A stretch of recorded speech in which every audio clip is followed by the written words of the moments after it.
Oi, pessoal, tudo bom? Eu sou José Carlos Pinto falando com vocês aqui no canal Falando com Ciência sobre aspectos da educação, da ciência e da pesquisa que se faz no Brasil. Esse episódio que eu conto aqui hoje aconteceu recentemente, na virada do ano 2020 para 2021. Nós tivemos a oportunidade, no final do ano passado, de escrever um trabalho muito legal, cheio de aspectos inovadores a respeito da implementação de procedimentos numéricos em ambientes industriais, inclusive apresentando um conjunto extenso de dados reais. Nós realmente ficamos muito orgulhosos de ter a oportunidade de escrever esse trabalho. Nós escolhemos uma boa revista e enviamos o trabalho para a publicação. No entanto, para surpresa nossa, alguns dias depois, nós recebemos aquela resposta padrão, dizendo que a revista agradecia a submissão, mas não podia publicar tudo o que recebia. Nós ficamos um pouco tristes e sem feedback da revista, enviamos o trabalho para uma segunda alternativa. E, para nossa surpresa, a resposta obtida foi rigorosamente a mesma. E depois, de novo, uma terceira vez. Bastante frustrados e sem entender o que estava acontecendo, enviamos o trabalho para uma quarta boa revista da nossa área.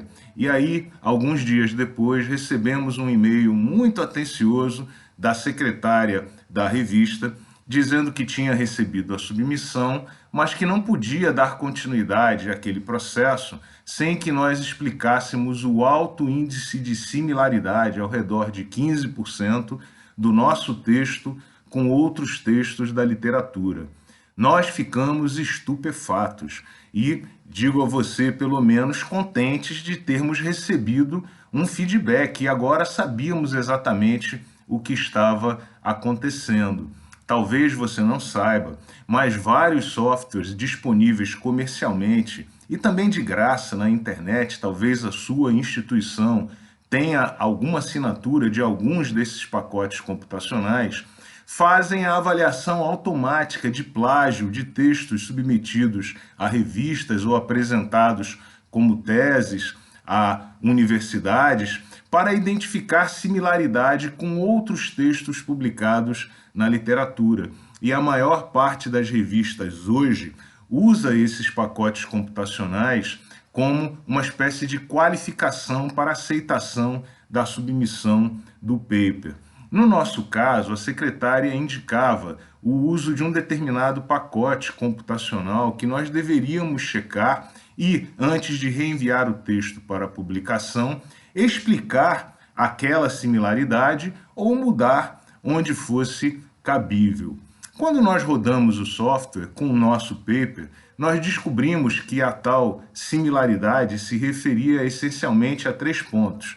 Primeiro, a lista de referências bibliográficas, e nós ficamos surpresos, né? Porque obviamente se tratava de uma falha do software, porque não há como descrever de outra forma uma referência da literatura.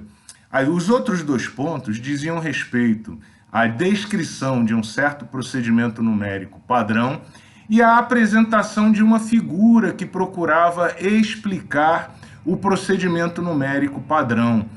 É fato que você pode se perguntar como representar uma reta se não apresentando um eixo X, um eixo Y e uma linha que passa no meio daquele gráfico.